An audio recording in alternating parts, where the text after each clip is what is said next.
Bóng dáng dù có tiếng dù êm đềm,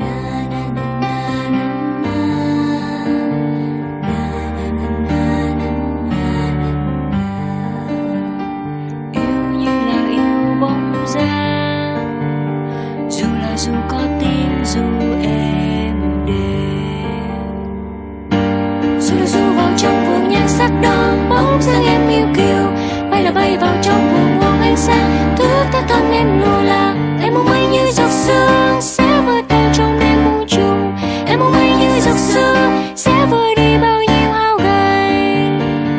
Ngọt ngào em mang theo giấc mơ đường xa cho bước chân có đôi khi mang theo muôn phiền. Yêu là yêu nụ cười em xinh tươi, yêu là yêu dịu dàng em mong manh.